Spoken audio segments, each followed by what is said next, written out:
The Way of Love for the Lord. Chapter 9. Who on earth do you think you are? April 29th, 1981. The following day, after the 60th birthday celebration of my mother-in-law, she came to visit me at my beauty salon while I was cleaning up and attending to a customer. As soon as she entered the salon, she said, "I want to speak to you now." I set aside what I was working on and followed her. She hurled angry words at me, saying, "How dare you did that to me?" I had no idea why she was upset at me, so I asked her, "What is this about, Mother? Have I done something wrong?" And she replied, "Yes, why didn't you notify the woman in my village about my 60th birthday celebration?" But then I remembered her telling me that she will be the one to inform her. So I said, "Oh my, but you said you did it yourself." But she continued and asked me another question. "And why didn't you say a single word to your sick sister-in-law when you visited her in the hospital?" I replied, "How could I not even say a word to her when I visited her? I said to her, 'What a hard time you are going through.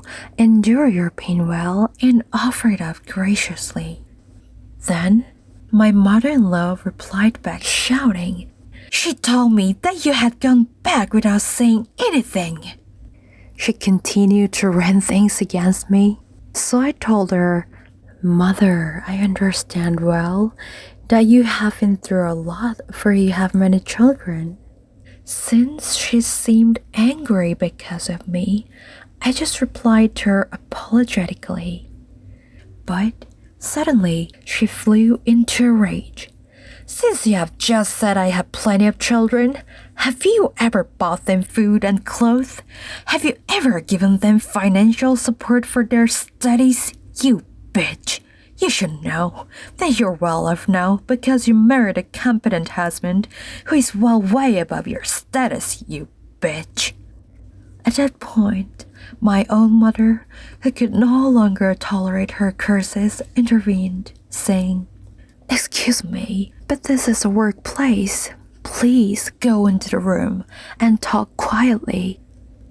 But my mother-in-law screamed at her, "Who on earth do you think you are?"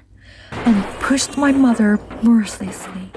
My mother fell backward and slammed her back against the edge of a wood-burning stove, injuring her back severely. Alarmed because of the loud noise, all the customers flocked to the scene. Consequently, the situation became very hectic to me as I had to attend to the customers at my beauty salon while taking care of my mother, who became bedridden because of her injury. But my mother-in-law's words, "Have you ever bought them food and clothes? Have you ever given support for their studies?" kept ringing in my ears, reminding me of our history. Right after our wedding, my mother-in-law demanded that I pay off her debts. So I sold my beauty salon, which I owned and managed before I was married, and paid off her debts. She also took all the household goods and appliances which I prepared for my marriage, for the reason that my husband is the eldest. And having none, my own mother had to buy everything again for me. But I threw all my support with joy, even to the point of selling my own jewelry from the engagement and wedding. Even my own mother had to borrow a rice paddy and the farm work so she can help support my husband's family with her own hard-earned money and by the sweat of her brows. On top of that, I also took care of my father-in-law, who was paralyzed due to palsy, which the hospital claimed to be incurable. But as I was strongly inspired to use herbal medicine from the East, I traveled to the East and obtained for him the Oriental medicines and wholeheartedly dedicated myself in nursing him. After 3 months, he was able to speak and was completely healed in 6 months until he eventually returned to farming. It was also during that time that I took care of the other 15 members of the family: grandmother-in-law, parents-in-law, siblings-in-law, 2 sons of an uncle-in-law, and the son of the friend of an uncle-in-law, while at the same time taking care of my own infant. Back then, there was no water supply, so I had to draw spring water from far away. I also did all sorts of housework, such as all the laundry, cooking, and preparing packed lunches for the students in the house. When everything was done late in the evening, I would give my grandmother-in-law a massage and a hug.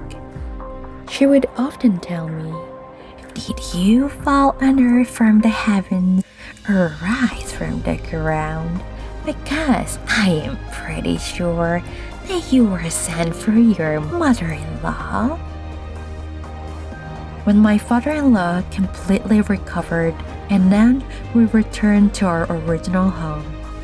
A few years later, my mother-in-law told me that her own mother was ill-treated by her daughter-in-law.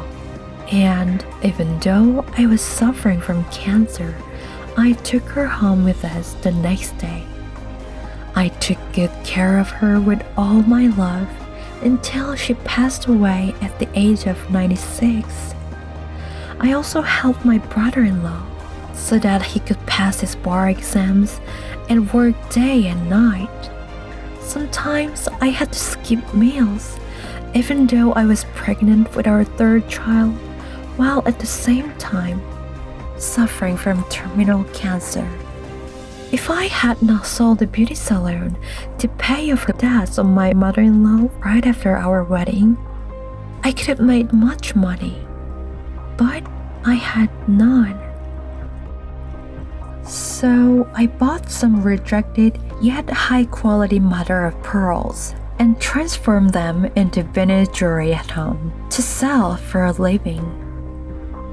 And while cutting the pearls with pliers, sharp pieces would flake off onto the floor.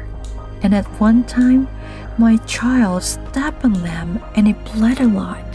So I had to carry my well-built 3-year-old child on my back while I worked. But how did I make it all work?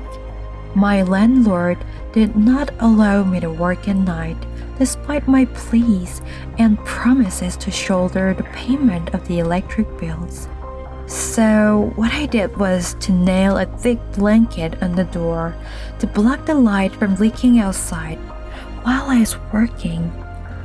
But even then, I worked happily all throughout the night. One day, due to over fatigue, I saw a blood stain on my underwear and went to the hospital. Though I was pregnant at 4 months and my baby was well in my womb, a doctor lied and said that the baby had died 2 weeks ago. I turned and ran away from them, but they caught and restrained me by tying my hands and legs and performed a forced abortion on me. I died on the 8th day because of that. But God saved me by saying that my time was not yet up. On the 13th day, my placenta was discharged from my body. It was such a terribly difficult and dangerous time for me, and my whole body seemed ruined. But nevertheless, I still continued to do my very best for my in-laws. I also supported my 2 younger brothers-in-law in the university studies by repaying their student loans. But in the meantime, I could not even afford to buy my own children their own clothes, nor treat them to good food, as what I could only afford were bruised fruits and knitted clothes from worn-out old sweaters. Those were not all.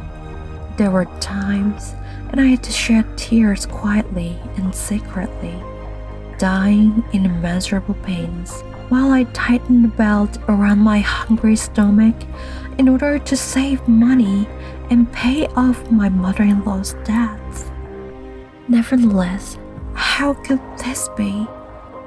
My mother married off her only daughter, but still, she had to continuously work hard to help me support my in-laws and not being able to enjoy a comfortable life herself.